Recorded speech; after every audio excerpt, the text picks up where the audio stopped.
好了，大家，我现在手里拿着的是 OPPO 刚刚发布的年度影像旗舰 OPPO Find X9 Ultra， 我们一起来开箱看一下。哎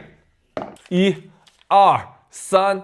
当当！哎，这是白色版本的，它的这个白色版本应该是采用的玻纤后盖，所以说呢，它是有一些那种玻纤的纹理。侧面是采用了一个橙色的亮面的金属圆环，然后侧边有一个橙色的相机控制按键。虽然说外圈依然是圆形，但是内圈啊，它改成了6边圆角矩形的这样一个设计。因为10倍镜头的加入，模组变得更大了，挤占了一部分食指的握持空间啊。厚度控制包括一颗10倍长焦在内的前提下，依然相当出色。然后我们再来看一下这款配色啊，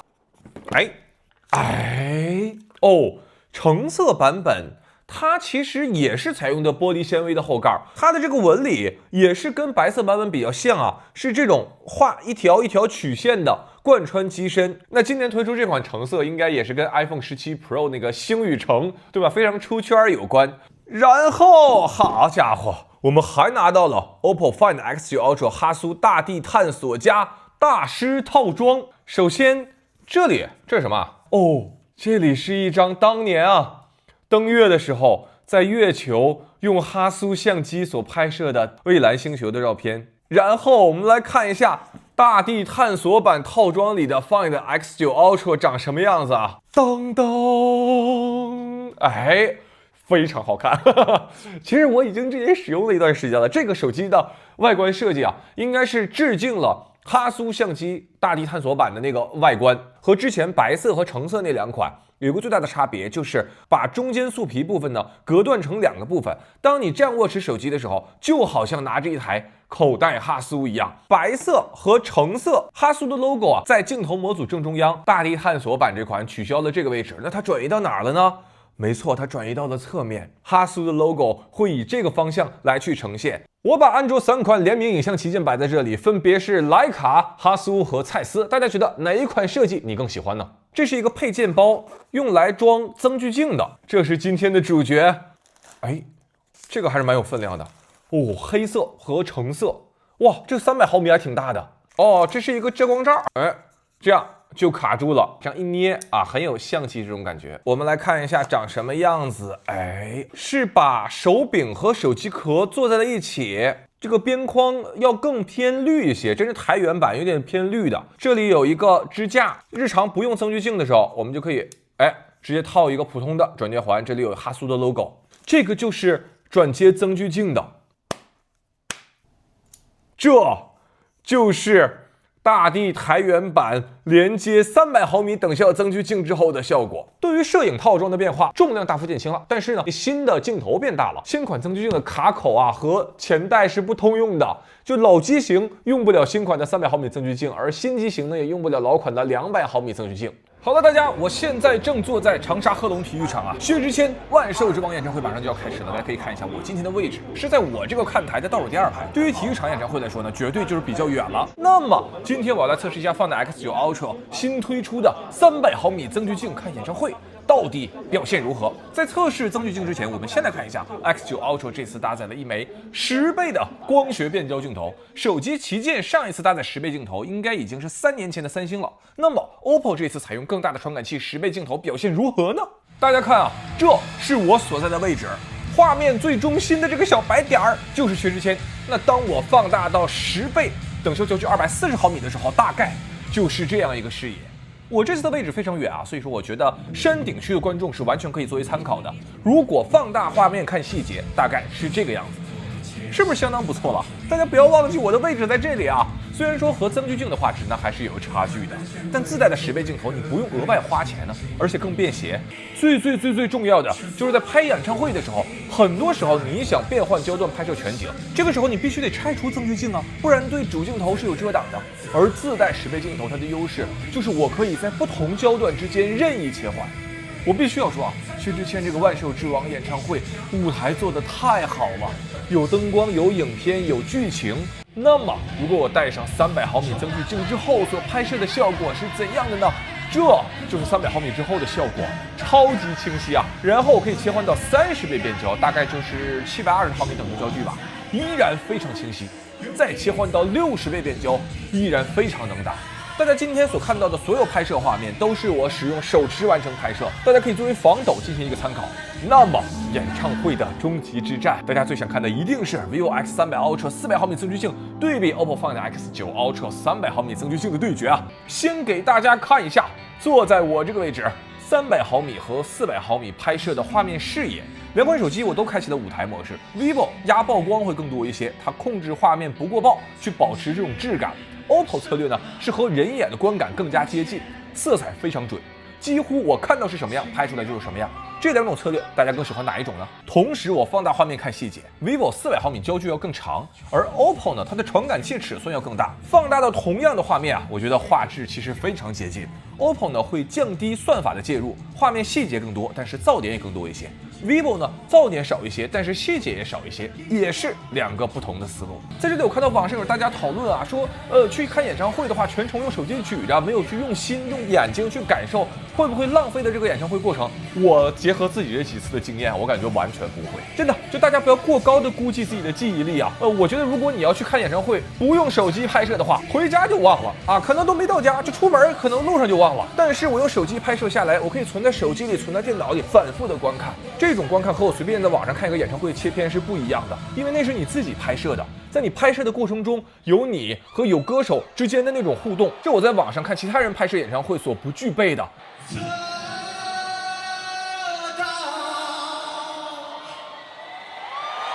最后呢，演唱会的收音效果，大家来对比一下。你可口将我鲜艳，你可口将我鲜艳，任凭它山崩地裂，任凭它山崩地裂，满天红伞，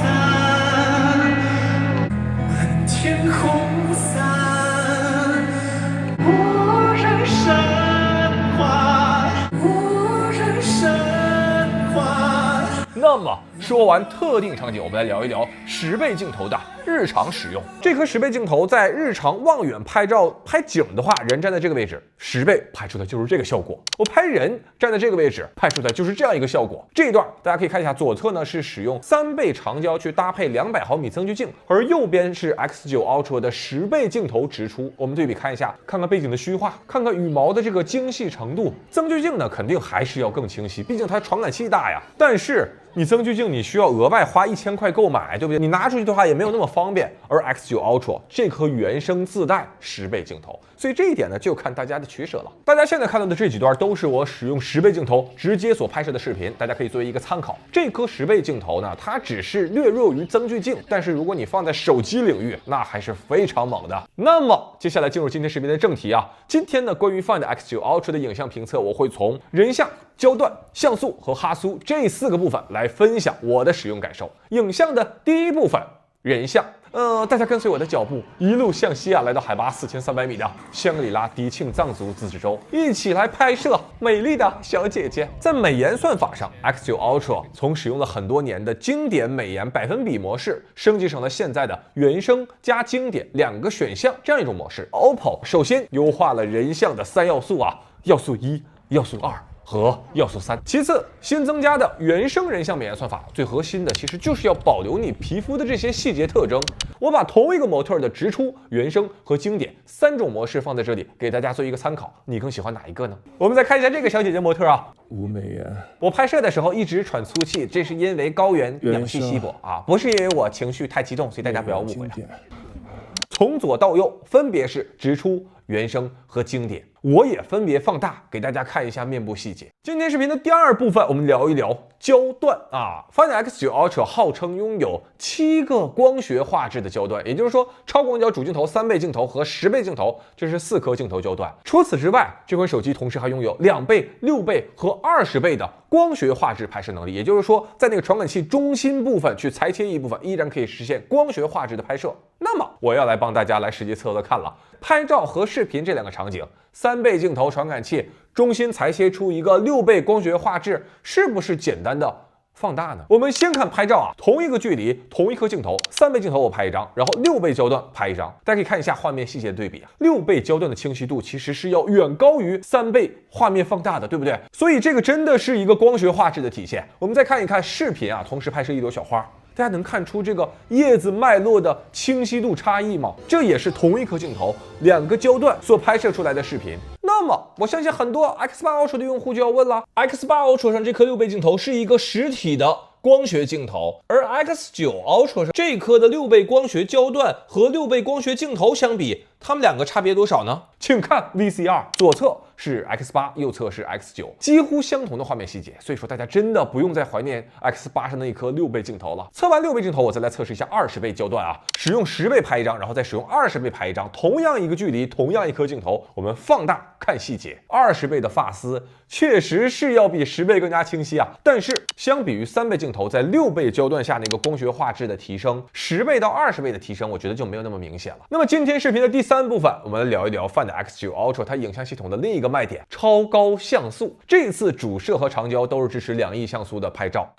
我距离小姐姐大概看一下，其实位置还挺远的，但是用3倍长焦打开2亿像素去拍小姐姐，就能拍出所谓的人文视角啊，蚊子的蚊，就好像你变成了一只蚊子，然后啪趴在小姐姐脸上去看面部细节。另外呢，这一代2亿像素的拍照速度大幅提升啊 ，OPPO 取消了在 X9 Pro 上那个战术拖延时间的斐波那契动画，让用户能够更无感的去完成2亿像素拍照。当然了，2亿像素现在各家旗舰遍地开花，所以说已经不再是什么新鲜事物了。但是这次 OPPO 带来了另一个超实用的高像素拍照啊，就是全焦段全功能的2500万像素拍照。只需要你在设置中选择超清优先，那么你将会获得从0.5倍到1倍到3倍到10倍，全都可以实现最高2500万像素的照片。除了最高的2500万像素之外，还可以同时保留 Live Photo， 同时保留 HDR 亮度信息，同时可以实现美颜人像算法，这样一个全功能拍照，这个就非常非常实用了啊。不过啊，这种超高画质呢，确实还有缺点的。2400万像素主镜头加 Live Photo， 照片是3.3兆，OPPO 这张呢要到16兆啊，所以说体积上还是要大了不少。如果你觉得2500万像素没有办法满足你的高清需求，那么你可以试试哈苏超清液卡，可以实现0.6倍、1倍、2倍、3倍、6倍和10倍这6个焦段的5000万像素高清拍摄。但是5000万像素的照片呢，你就需要舍弃掉 Live Photo 了。所以说对我的吸引力就明显不如2500万像素加上全功能拍照，因为 Live Photo 啊，真的就可以还原你按下快门的那个瞬间。说到还原瞬间 ，OPPO 依然有一个非常出彩的相机细节，就是它把抓拍模式直接做到了默认拍照里。好了，大家可以看一下，这是我用手机主镜头2倍焦段所拍摄的小姐姐，她在旋转。我给大家看一下动图，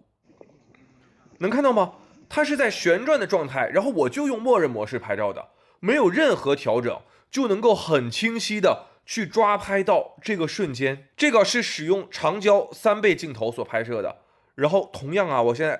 让它 Live Photo 起来，看它抓得很清晰。这张是10倍镜头所拍摄的，同样啊，小姐姐在动的状态，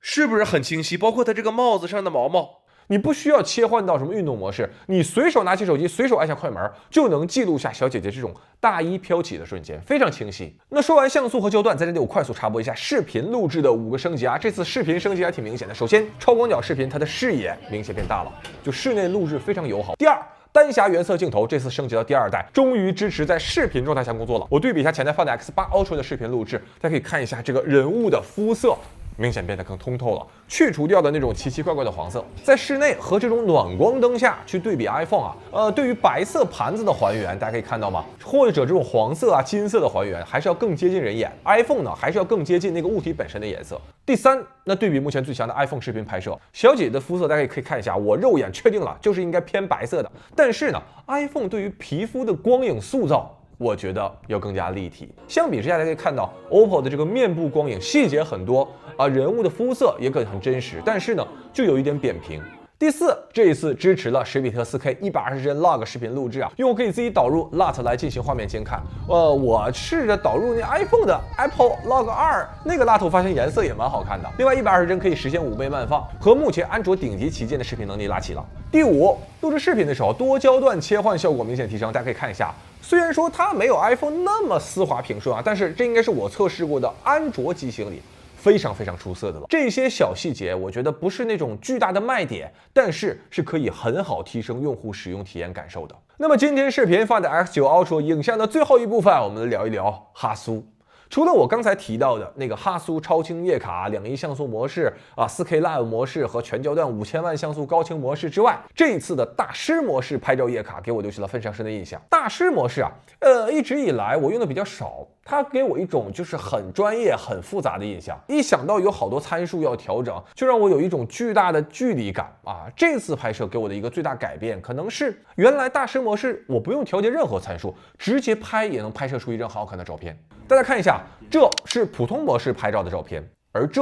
则是大师模式所拍摄的照片。一个最明显的感受，过渡非常柔和，不是传统意义上的那种明亮但是明暗之间的对比就看起来非常舒服。这张照片也是就是大师标准模式直接拍摄，任何参数都没改直接按下快门，拍出来的照片富有层次感。大师模式这次还融入了模拟柯达胶片的和风色彩风格，然后模拟理光正片的浓郁色彩风格。我相比之下试了一下，更喜欢柯达风格。柯达的风格呢会向绿色更倾斜，理光的风格呢则会向蓝色更倾斜。大家可以看一下这个小姐姐笑起来非常好看。然后我拍这个小姐姐的时候，一开始小姐姐就是正常做一些牵马的动作然后拍着拍着，小姐姐突然把小马的脑瓜抱过来贴脸上了然后当时这个小马就那么乖乖的站着。这个场面给当时处在高海拔、空气稀薄、大口喘气的我都看傻了。后来我就问小姐姐，我说你不怕被马伤到吗？小姐姐说她经常跟动物合影然后说动物是能感受到你的情绪的，你是温柔的，那它也是温柔的。这听得我一愣一愣的。另外在这里我想个人给 OPPO 提2个建议就是第一个就是这种强烈的具有哈苏摄影风格的模式，在呈现形式上应该和哈苏更强的绑定你名字也好或者是水印也好你得让用户能够感受到这就是哈苏深度参与调教所呈现极致还原的效果。也就是说，哈苏如果推出一款手机拍照就是这个效果。第二个建议呢，就是我认为大师模式应该尽可能的降低参数的存在感我觉得买手机的用户他们更希望的应该是手机自己就是大师而不是我是大师。就我如果是大师的话，我拿一台座机拍出来都是大片虽然在细节上还有一些不足，但是我必须要说OPPO 和哈苏的联名现在在存在感越来越强了。第一代大家还记得吗？ OPPO 联名哈苏那个拍照对我来说好像就是一个橙色的快门按钮，而现在除了2.1像素4K Live 所领衔的哈苏超清，还有大师模式下的哈苏相机质感照片，还有专业视频下的哈苏影调视频拍摄，还有 Xpan 超宽屏的哈苏复古摄影，以及不曾改变的橙色快门按钮